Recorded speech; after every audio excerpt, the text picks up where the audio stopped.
திருவண்ணாமலை கிரிவலப்பாதையில் பழமையான இடுக்கு பிள்ளையார் கோயில் அமைந்துள்ளது. இந்த ஆலயத்தில் நேர்கோட்டில் அமையாத நிலையில் 3 வாசல்கள் உள்ளன. பின்வாசல் வழியாக நுழைந்து ஒருக்களித்து படுத்தவாறு வளைந்து தவழ்ந்து 2வது வாசலில் நுழைந்து முன்வாசல் வழியாக வெளியே வர வேண்டும். இவ்வாறு வந்து இடுக்கு பிள்ளையாரை வழிபட்டால் குழந்தை வரம் கிடைக்கும் என்பது ஐதீகம். மேலும் இக்கோயிலில் நுழைந்து வருவதால் தலைவலி, பில்லி, சூனியம், உடல் வலி, பிற நோய்கள் தீரும் என்பதும் பக்தர்களின் அசைக்க முடியாத நம்பிக்கையாக உள்ளது. கிரிவலம் வருவோருக்கு வலி குறையும் என்பதும் ஐதீகம். திருவண்ணாமலை என்றதும் அண்ணாமலையார் கிரிவலத்தை தானே ஞாபகம் வைத்திருப்பீர்கள். இனி இவரையும் சேர்த்துக் கொள்ளுங்கள். தொடர்ந்து 2 முறை மாடிப்படி ஏறி இறங்கினாலே உடல் வலி பின்னி எடுக்கிறது. ஒரே நேரத்தில் 14 கிலோமீட்டர் கிரிவல பாதையை கடந்தால் என்னாவது? ஒன்றும் ஆகாது.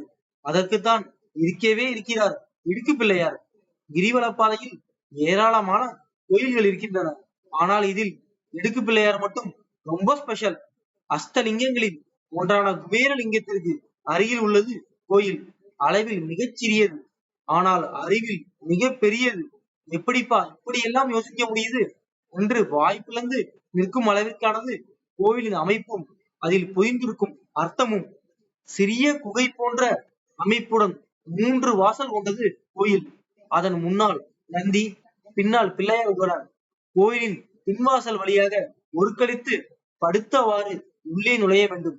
மெதுவாக கையை ஊன்றி நகர்ந்து நகர்ந்து முன்வாசல் வழியாக வெளியே வர வேண்டும். முழுதாக வெளியே வரும்போது நந்தி சிலை முட்டுவது போல் இருக்கும், ஆனால் முட்ட மாட்டோம். வெளியே வந்து நந்தியை தொட்டு வணங்கிவிட்டு எழுந்து நின்று பார்த்தால் இதற்குள்ளா நாம் வந்தோம் என்று தோன்றும். முதலில் சிறுபிள்ளைத்தனமாக அல்லவா இருக்கிறது என்று நினைப்போம். ஆனால் அதை அனுபவித்த பிறகே தெரியும் எவ்வளவு உத்தமமான சிந்தனை என்று.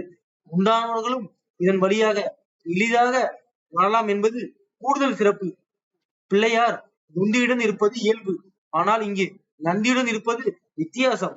இங்கு மூலவர் பிள்ளையார் இல்லை, 3 வாசல் கொண்ட சிறிய குகை. இதன் போன்ற அதிசயமான அற்புதமான வீடியோக்களை தினம் தினம் உங்கள் கைகளில். மறக்காம நம்ம தமிழ்கடல் யூடியூப் சேனலை சப்ஸ்கிரைப் பண்ணுங்க. உங்க ஃப்ரெண்ட்ஸ் எல்லாருக்குமே இதை ஷேர் பண்ணுங்க. நாளைக்கு இன்னொரு வீடியோல உங்களை சந்திப்போம். நன்றி, வணக்கம். கணபதி கணபதி கணபதி கணபதி கணபதி